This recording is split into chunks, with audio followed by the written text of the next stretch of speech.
وہ کون سی علامات ہیں جن سے پتہ چلتا ہے کہ ایک خاتون کا جو ایگ ہے، جو میچور ایگ ایک مہینے میں ایک بنتا ہے، وہ ریلیز ہو چکا ہے یا نہیں. تو ایگ ریلیز ہونے گئے یعنی کہ اوویلیشن کے کیا سائنز ہوتے ہیں، اس بارے میں ہم آج جانیں گے. اور میں آپ کو 7 سائنز بتاؤں گی، اور اس کے علاوہ کون سے ٹیسٹ ہیں جو ہمیں کروانے چاہیے اوویلیشن یعنی کہ یہ چیک کرنے کے لیے کہ ہیلدی فیمیل کو جو میچور ایگ، ہیلدی جو ایگ ہے وہ ریلیز ہو رہا ہے یا نہیں. یاد رکھیے ایک خاتون کو ایک مہینے میں صرف ایک انڈا جو ہے، ایک ایگ ہے جو وہ تیار ہوتا ہے، اور اس کے تیار ہونے کے کچھ خاص دن ہوتے ہیں. اس لیے ہم کہتے ہیں پیریڈز کی جو ڈائری ہم مینٹین کرتے ہیں اس کے سینٹر والے دن. تو ضروری ہے سب سے پہلے یہ جاننے کے لیے کہ آپ کا خاتون کا کب ایگ ریلیز ہوا ہے، اس کو اپنے مینسٹرل ڈائری مینٹین کرنی چاہیے. مینسٹرل ڈائری سے کیا مراد ہے؟ جیسے یہ ہمارے پاس ایک کیلنڈر ہے، تو کیلنڈر پہ آپ ڈیٹ نوٹ کریں گی کہ کس ڈیٹ کو آپ کے پیریڈ سٹارٹ ہوئے اور کس ڈیٹ کو اینڈ ہوئے. فرض کریں ایک خاتون کو 1 سپٹمبر کو پیریڈ سٹارٹ ہوئے اور نیکسٹ جو پیریڈ آئے ہیں وہ 1 اکتوبر کو آئے ہیں، تو اس کا 30 ڈیز کا سائیکل بنتا ہے. اسی طرح اگر کسی کو 1 سپٹمبر کو پیریڈ سٹارٹ ہوئے ہیں اور نیکسٹ جو پیریڈ ہیں وہ 28 سپٹمبر کو آ گئے ہیں، تو ہم اسے کہیں گے کہ یہ 28 ڈیز کا سائیکل ہے. تو اپنے سائیکل کی لینتھ کو جاننا ضروری ہے، کیونکہ سائیکل کی لینتھ سے ہمیں پتہ چلتا ہے کہ اس کے جو درمیان کے دن ہوتے ہیں، یعنی اس کو آپ 2 پہ ڈیوائڈ کر لیں تو ہاف ڈیز، یعنی اگر ایک کسی خاتون کا 28 ڈیز کا سائیکل ہے تو 14ویں دن اس کا ایگ ریلیز ہونے کا زیادہ چانس ہے. لیکن یہ پورا ہفتہ جو ہے یہ گولڈن پیریڈ کہلاتا ہے، اس میں کسی بھی ٹائم ایگ ریلیز ہو سکتا ہے، لیکن زیادہ چانس درمیان کے دن کے ہیں.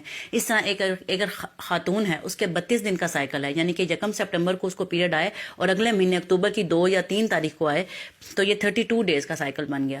تو اب جو اس کا ہاف جو بنتا ہے وہ 15-16 ڈے بنتا ہے، تو وہ اس کا اوویلیشن کے ڈیز اپروکسیمیٹ ہوں گے، لیکن یہ 2 دن پہلے اور 2 دن بعد میں بھی ہو سکتا ہے. تو اپنی مینسٹرل ڈائری یا اپنے پیریڈز کی ڈائری مینٹین کریں اور اس کا سینٹر والے دن کو نوٹ کر لیں. پہلا سائن. دوسرا سائن یہ ہے کہ خاتون کو جب بھی ایگ ریلیز ہوتا ہے تو اس کا ٹیمپریچر، باڈی کا ٹیمپریچر بڑھ جاتا ہے، حرارت یعنی کہ جسم میں پیدا ہوتی ہے، اور اس کو آپ تھرمامیٹر سے مانیٹر کر سکتے ہیں. سمپل تھرمامیٹر جس پہ آپ نارمل ٹیمپریچر اپنا میئر کرتے ہیں، زبان گن کے تھرمامیٹر رکھ کر یا بغل میں رکھ کر اس کو اگر آپ چیک کریں گے، تو اگر آپ نے رات کو چیک کیا ہے تو وہ 99.6 تھا، تو اگر 98.6 جو نارمل ٹیمپریچر ہوتا ہے وہ رات کو آپ نے چیک کیا 98.6 تھا، صبح آپ نے اگر چیک کیا تو وہ 99.6 پہ چلا جائے گا، یعنی 1 ڈگری سینٹی گریڈ یا 0.5 degree centigrade temperature rise ہو سکتا ہے. اس کے بعد تیسرا سائن کیا ہے؟ پہلا آپ کی ڈائری مینٹین ہو گئی، دوسرے نمبر پہ آپ نے ٹیمپریچر چیک کر لیا. آپ کو اپنی باڈی پہ بہت غور کرنا پڑتا ہے. کچھ خواتین میں بریسٹ ٹینڈرنیس ہوتی ہے، یعنی کہ بریسٹ میں یا چھاتی میں درد ہوتی ہے، اور کچھ میں پیٹ کے نچلے حصے میں درد ہوتی ہے، جسے ہم کہتے ہیں پین لور ایبڈومن. پین لور ایبڈومن جن خواتین کو ہوتا ہے وہ کیوں ہوتا ہے؟ جب ایگ اپنے اس کا جو خول ہوتا ہے اس میں سے جب نکلتا ہے تو اس میں براؤنش ڈسچارج بھی آ سکتا ہے اور پین لور ایبڈومن بھی ہو سکتی ہے. اس سے ہم کہتے ہیں مٹل شمرز، یعنی پین وہ جس کی وجہ سے ایگ ریلیز ہوا. کچھ خواتین کو میں یہ پین اتنا سویئر ہوتا ہے کہ وہ وامٹنگ بھی کر سکتا ہے. اس کے علاوہ فیمیل کا ڈسچارج ہے، اگر ہم اس کو دیکھیں تو وہ انڈے کی سفیدی کی طرح تھن ہو جاتا ہے، اسٹریچیبل ہو جاتا ہے اور سٹکی ہو جاتا ہے، یعنی کہ وہ چپچپا ہو جاتا ہے اور تھن ہو جاتا ہے اور بالکل انڈے کی سفیدی کی طرح کلر لیس ہو جاتا ہے.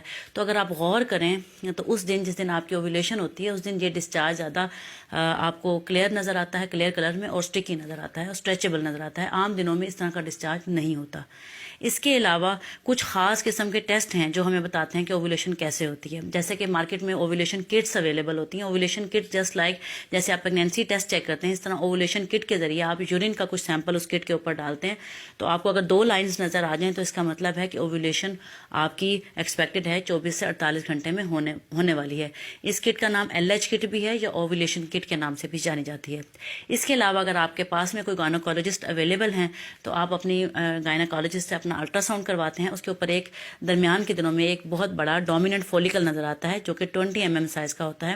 یہ فولیکل زیادہ تر vaginal ultra sound, trans vaginal scan پہ نظر آتا ہے، اور یہ بھی ایک سائن ہوتا ہے کہ ایگ میچور ہو چکا ہے اور اب وہ ریلیز ہونے والا ہے ودن 24 سے 36 یا 48 آور کے اندر، یعنی 1 سے 2 دن کے اندر ایگ ریلیز ہونے والا ہے جب اس کا سائز میکسیمم ہو جاتا ہے، جو کہ جسے ہم کہتے ہیں ڈومیننٹ فولیکل.